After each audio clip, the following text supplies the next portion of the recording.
County, Johnston County, until 5:45 p.m. At 5:11 p.m., a severe thunderstorm was located near Angier, or near Lillington, moving northeast at 15 miles per hour. Hazard, 60 miles per hour wind gusts.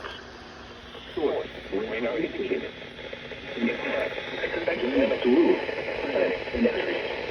Locations had been improved, Lillington, Angier, and going creepy. For your protection, stay on the lowest floor of the building. Repeating, a severe thunderstorm warning has been issued until 5:45 p.m. for the following counties in North Carolina and Johnson.